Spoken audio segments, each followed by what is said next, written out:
La question qui se pose ici quand il s'agit de mettre à jour le log du club ou de votre log, la mise à jour des données que vous saisissez depuis Apex. On a vu que suivant les cas, les données sont traitées en tant que texte avec le sigle $, et puis on aimerait que ce soit en 2000 numérique pour que le calcul soit fait automatiquement dans votre tableur. Alors je vous propose une méthode de contrecarrer ceci. Prendre l'exemple ici, je vais rentrer sur un compte de club. Et puis, je vais aller sélectionner exprès une longue période. Je vais aller chercher 2 ou 3 mois d'information, peu importe.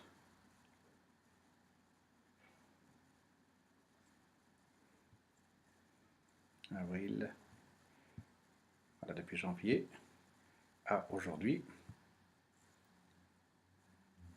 Et puis, vous voyez qu'il n'y a pas simplement d'informations ici.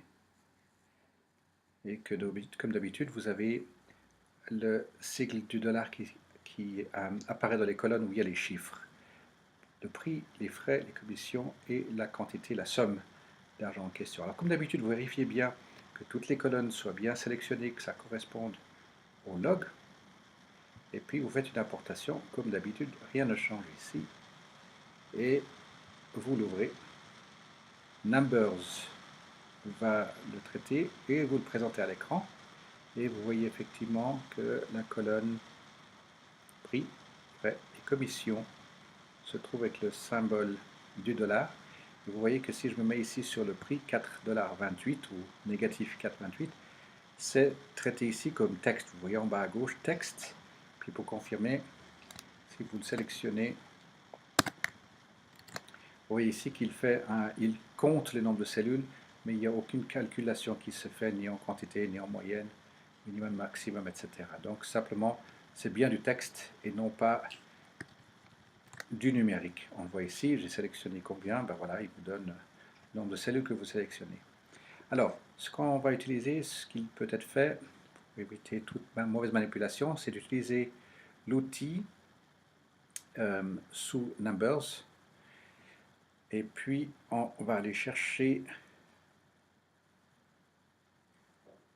trouver et remplacer.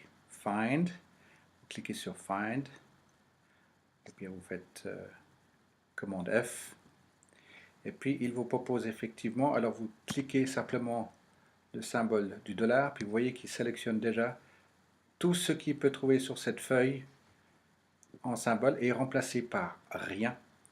Et vous faites remplacer le tout. Et voilà, en un instant, vous avez tout votre tableau qui est maintenant net de chiffres. Et si vous allez sur le tableau ici, il est toujours indiqué en texte, mais vous verrez que le tableur va pouvoir le traiter maintenant. Maintenant, vous allez saisir comme d'habitude l'ensemble du tableau et puis aller sur votre log et rajouter à la queue leu les données. Et là, vous voyez maintenant ici, je vais prendre la colonne où il y a les montants en question et je vais les sélectionner ici et vous allez trouver qu'il peut faire des calculs maintenant. Donc voilà une manière depuis Numbers et sous Excel, c'est le même principe, vous faites chercher et remplacer par 0. Simplement que là maintenant, il va me changer tout mon format, ça ne fait rien, je vais mettre en taille de texte 10. Voilà, première chose, vous reprenez depuis la dernière vidéo, première chose à faire, c'est de faire en sorte que le format de votre date soit la même. Alors on va sélectionner ici, je prends format date, je sélectionne toute la colonne de date ici, et puis bizarrement il ne prend pas la dernière date. Voilà. Donc format date, plus important, c'est ce que on veut qu'il soit en langage humain pour être sûr qu'on comprenne que ce soit bien le mois de janvier et non pas l'inverse. Voilà, donc ici vous avez fait le nécessaire, vous avez importé toutes les données et surtout que ce soit en chiffres. Voilà, je voulais vous passer ce petit tuyau rapide. À bientôt.